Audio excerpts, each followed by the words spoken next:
Welcome back to the course. In this lesson, we'll be adding some products to our store, and I'll show you two ways you can do that. Let's begin. Now, there are two ways you can add products in your Shopify store, manually and with third-party apps. Let's cover manually first. In your backend, you would go to Products, and here you will obviously see a list if you have any products added. In our case, we're starting with a blank store, so we don't have any kind of products. So let's go ahead and add one by clicking this button. We need to give it a title. So for this demo, I'm going to be using some of the 3D watches that I got from Envato Elements, and we're going to be adding this one, diving watch. So you would write the title of your product here. You would be giving it a description. And for this, I'm just going to paste a random description for a wristwatch that I got off of the internet. Obviously, you would add a proper description here for your products. And then for media, I'm going to either click this button to add an image, or I can simply click and drag. And let me actually close this. One quick note here while this is uploading. These images are untouched. So the way I got them from Envato Elements is the way I'm uploading them here. And notice they are pretty big in size. So what I recommend before you do this step is you resize your images. If you're using Mac OS, it's actually very simple. You just open this with the Preview app. You go to Tools, Adjust Size. Currently, you can see that the size is 2048 and at a very high resolution, but you can resize this to a custom size, or you can make it fit within a certain amount of pixels. And then it's gonna result in 62.5% less image size. So you go from 5.8 megabytes to 2.6 megabytes. So it's a much smaller size, and you can go even lower than this. There are a lot of online resources for optimizing these images. But once you do that, you would go ahead and upload that media right here. And you can add multiple images. You're not limited to just one of them. Now, for pricing, you would set your price in your selected currency. And then in this field, you can enter the original price in case you want to do a discount. So if I'm going to enter 190 here and 145 here, this will be the discounted price. This will be the original price. And then inventory information. So here you can use SKUs or stock keeping units or barcodes to keep track of your inventory. So for this particular watch, the SKU could be, I don't know, something like watch for men 01 or something like that. And here you can specify the quantity that you have available, let's say 10. Okay, this is a physical product, so you would ship it. How much does it weigh? Maybe, I don't know, 100 grams. Then you would specify the country of origin. And then this really depends on your product.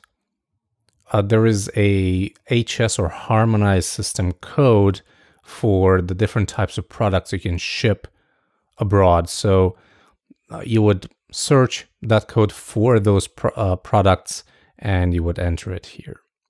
Now, if this product has multiple options like different sizes or colors, you would check this box, and you would specify the option here, right? So, for example, size.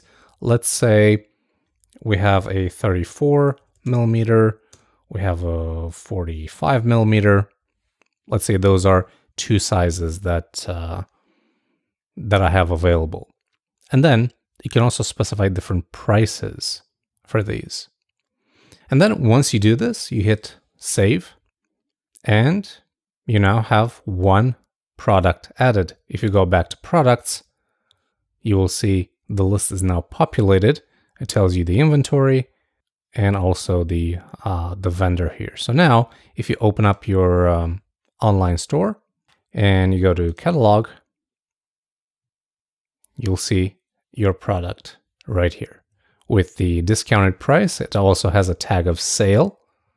And if you open it, you're going to see the two options that we set and also the description.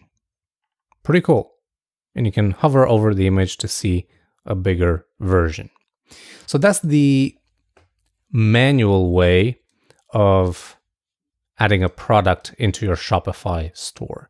I mentioned there is another way, which is using a third-party app. So let me show you that right now.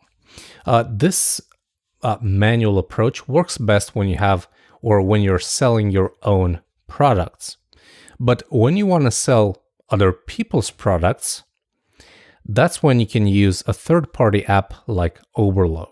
So to find it, you would go to Apps, and Oberlo is actually the first one here, dropshipping app. You click that, and that's going to open up the Shopify app store.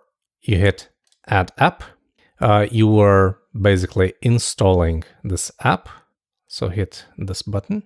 So now this takes us to a step-by-step wizard that allows us to, connect our shop with Oberlo. So first step is done. Then step number 2, let's add products.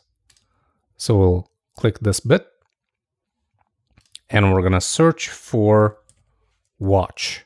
And here you can find a list of all the products that match your search criteria, which is watch in our case, that are sold by people all around the world.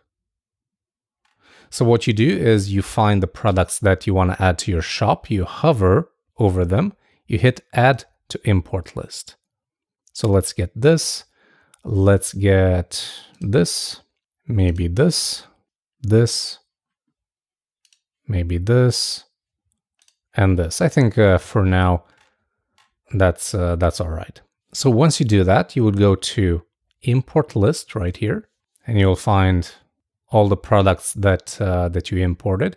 And notice, by importing a product, you get its title, all the images, the seller, the description, everything, basically. So what you do is you select the products that you want to import, and you hit import all to store. Hit yes. And now all of your products are imported into your Shopify store.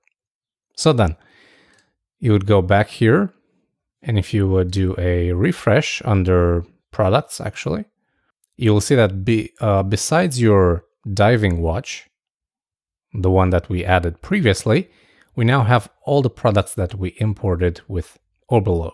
So let's open one of these.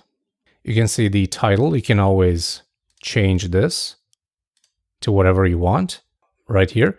You can change the description. Here you can see all the photos that were imported alongside, and you can see all the variants right here. And you can change the prices, you can change the quantity. It even imported the SKUs. So once you're done with the changes, well, if you would make any changes, you would hit save. And then if you go back to your catalog on the front end, you would see all your products here. That's pretty cool, right? Very useful when you're selling other people's products, as I was saying. But if you're selling your own products, then you're probably better off just manually adding them to the store. All right, we now have some products in our store, but they're not organized. One way we can do that is with collections, and we'll learn more about those in the next lesson. See you there.